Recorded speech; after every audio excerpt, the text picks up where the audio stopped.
안녕하십니까, 유병성 목사입니다. 파르샤타 샤브와 26번째 영상입니다. 유대인이 기도하는 것을 보신 적 있으신가요? 뭔가를 덮어쓰고 기도를 합니다. 이것을 가리켜 탈리트라고 합니다. 굳이 번역하자면 기도 망토라고 할 수 있습니다. 이번 영상에서는 탈리트에 대해서 알아보겠습니다. 당연히 기도할 때 탈리트를 착용하는 할라카도 성경에 그 기원을 두고 있습니다. 두 개의 구절을 읽겠습니다. 민수기 15장 38절, 이스라엘 자손에게 명령하여 대대로 그들의 옷단 귀에 술을 만들고 청색끈을 그 귀에 술에 더하라. 신명기 22장 12절, 너희는 너희가 입는 겉옷의 내 귀에 술을 만들지니라. 사실 성경에는 이렇게만 언급되어 있습니다. 탈리트를 직접적으로 언급한 게 아니라 옷단 내 귀에 술을 다르라고만 되어 있습니다. 그래서 유대인 전승에서도 탈리트는 성경에 직접적으로 언급되어 있지 않음을 인정합니다. 위에 두 구절을 합쳐보면 겉옷의 옷단 내 귀에 술을 달아야 합니다. 그러면 고대의 겉옷은 어떻게 생겼을까요? 아마도 망토처럼 걸치는 게 겉옷이었을 것입니다. 그래서 미시나 탈무드 시대를 걸치면서 오늘날과 같은 모양의 기도 망토가 만들어진 것입니다. 이 기도 망토의 이름은 아람어 탈랄이 어원입니다. 뜻은 덮다입니다. 탈무드 시대에 티베리아의 유대인들은 기도할 때 사용하는 망토를 탈레트라고 불렀습니다. 스파라딤은 계속해서 이 이름을 사용했는데 아슈케나짐과 이디시에서는 이것을 탈리스라고 불렀습니다. 하지만 현대 히브리어에서는 탈리트라고 합니다. 자음은 같은데 모음의 발음이 달라진 것이죠.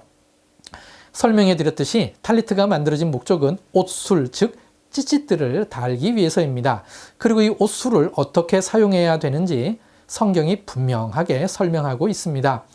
민수기 15장 39절, 이 술은 너희가 보고 여호와의 모든 계명을 기억하여 준행하고 너희를 방종하게 하는 자신의 마음과 눈의 욕심을 따라 음행하지 않게 하기 위함이라. 유대인 전승에서는 이 구절에 근거해서 찌찌뜨가 보이게끔 해야 된다고 생각했습니다. 그래서 만들어진 규례가 탈리트는 찌찌뜨를 볼 수 있는 낮에만 사용한다는 것입니다. 밤이 되면 어두워서 찌찌뜨를 볼 수 없기 때문입니다. 오늘날에도 유대인들은 평일 아침 기도 때 탈리트를 사용하고 안식일에 회당 갈 때, 특별한 기도를 할 때 사용합니다. 밤에 사용하는 유일한 예외는 대속제일 저녁입니다. 그런데 여기서 문제가 하나 있습니다. 기도 망토를 두르고는 일상생활은 도저히 할 수가 없습니다. 그래서 만들어진 또 하나의 규례가 있습니다. 바로 탈리트 카탄, 즉 작은 탈리트라고 하는 것을 만든 것입니다. 지금까지 설명했던 기도 망토로서의 탈리트는 탈리트 가돌, 즉 큰 탈리트라고 합니다. 반면 탈리트 카탄은 작게 만들어서 마치 속옷처럼 옷 안쪽에 입고 일상생활을 하는 것입니다. 즉 일상생활을 위해 만들어진 것이죠. 처음에는 단순히 긴 사각형 모양의 가운데 머리가 들어가는 구멍이 있는 모양이었는데 오늘날에는 우리가 생각하는 러닝 셔츠에 4개의 찌찌트가 달린 형태도 나올 만큼 점점 편리한 모양으로 다양화되고 있습니다. 결국 탈리트는 하나님의 계명을 기억하게끔 하는 목적이기에 기도할 때 중요한 용품이 되었습니다. 그래서 탈리트는 아버지가 아들의 바르 미츠바, 즉 성인식을 하는 13살 생일에 주는 중요한 선물 중 하나입니다. 탈리트 한쪽에는 아타라라는 부분이 있습니다. 이게 있어야만 아래 위를 구분할 수가 있습니다. 기도할 때 아타라가 위로 올라가게끔 한 후 머리를 덮어야 하는데 아타라가 있어야 정확하게 사용할 수 있는 것입니다. 이 부분은 금빛 혹은 은빛 실로 술을 놓아 장식합니다. 그리고 정통 유대인 중에는 결혼식 때 탈리트를 두르고 하는 경우도 종종 있습니다. 마찬가지로 장례식 때에도 그 사람이 사용하던 탈리트로 관을 덮는 경우가 있는데 이때에는 아타라를 떼어낸 탈리트를 사용합니다. 전통적으로 탈리트는 남자들 전유물이었습니다. 이에 개혁 유대교에서는 여자들도 기도하고 토라를 읽는 게 허용되듯이 여자들도 탈리트를 사용하도록 허용하고 있습니다. 이 부분은 아직도 전통 유대교에서는 큰 이슈입니다. 만약 여자가 남자와 똑같이 탈리트를 쓰고 통곡의 벽에 들어가면 아직도 경찰에게 체포된다고 합니다. 현재 개혁 유대교 내에서도 여자들이 사용하는 탈리트는 남자들 것과 조금 다르다고 합니다. 지금까지 탈리트에 대해서 설명해 드렸습니다. 성경의 옷 수를 문자 그대로 지키려는 노력의 산물로 만들어진 것이 탈리트입니다. 옷술이 중요한 게 아니라 그것을 보고 하나님의 계명을 기억하고 준행하는 것이 중요한 것입니다. 즉 계명을 준행하는 것이 본질인데 어느 순간 탈리트를 쓰는 것이 마치 유대인의 본질을 규정하는 요소가 되었습니다.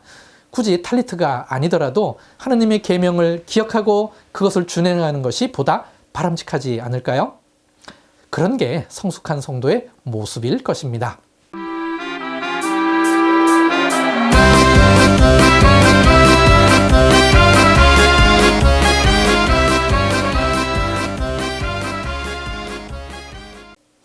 스물여섯 번째 파르샤타 샤부아는 슈미니입니다. 본문은 레위기 9장 1절에서 11장 47절입니다. 제목 슈미니는 여덟째라는 뜻입니다. 슈미니의 주요 내용은 다음과 같습니다.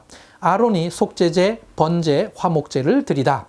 나답과 아비후가 다른 불로 분향하다. 회막 들어갈 때의 규례. 정한 짐승과 부정한 짐승 규례.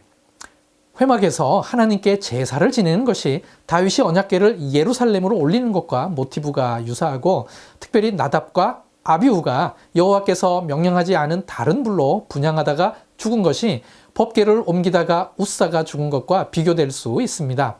그래서 하프타라로 사무엘하 6장 1절에서 7장 17절 사이를 읽습니다. 레위기 9장 1절을 읽겠습니다.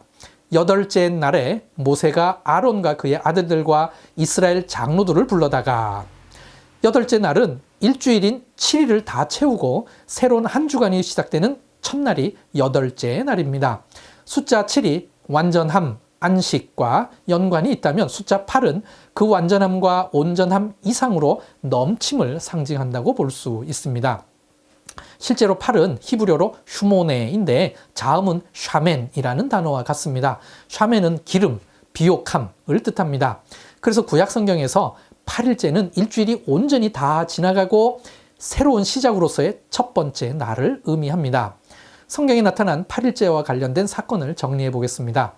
1. 레위기 9장 1절에서는 8일째는 아론과 그의 아들들이 위임식을 다 마친 후 첫 번째 날로서의 의미가 있습니다. 2. 생후 8일째는 할례를 행하는 날입니다. 3. 나병 환자가 정결 의례를 다 이루는 날이 제사장 진찰 후 8일째입니다. 4. 유출이 깨끗해진 후 8일째부터 유출병 환자가 정결해집니다. 5. 여인이 유출이 그친 후 8일째부터 정결해졌습니다. 6. 동물이 새끼 낳은 후 8일 이후부터 제물로 사용 가능했습니다. 7. 초막절은 7일간 지키고 난 후 8일째도 명절로 지켰습니다. 8. 나실인이 규례를 새로 시작하려면 8일째 희생 제물을 드린 후 새로 시작할 수 있었습니다. 이처럼 8일째 되는 날은 특별한 의미가 있는 날입니다. 온전히 7일을 채워서 완전한 한 주를 보내고 새로운 한 주가 시작되는 첫날로서 새로운 시작 혹은 출발을 의미하는 날입니다. 유대인이 미처 몰랐던 사실이 하나 있습니다. 예수님께서 부활하신 날이 곧 새로운 한 주가 시작되는 첫날에 부활하셨다는 사실입니다. 하나님께서 창조하신 온전한 한 주간이 다 채워진 후 새로운 한 주가 시작되는 첫날에 부활하신 것입니다. 하나님께서 창조를 시작한 날을 첫날이라고 한다면 예수님께서 부활하신 날은 안식 후 첫날이므로 여덟째 날이 됩니다. 예수님께서 부활하신 그 순간부터 새 아담으로서 하나님의 구원을 이루기 위한 새로운 시작이 이루어진 것입니다. 특이하게도 슈미니라는 파르샤타 샤부아는 주로 부활절이 있는 주간에 읽게 됩니다. 슈미니와 함께 읽을 신약 말씀은 로마서 6장 1절에서 11절입니다. 그중 로마서 6장 11절을 읽겠습니다. 이와 같이 너희도 너희 자신을 죄에 대하여는 죽은 자요 그리스도 예수 안에서 하나님께 대하여는 살아있는 자로 여길지어다.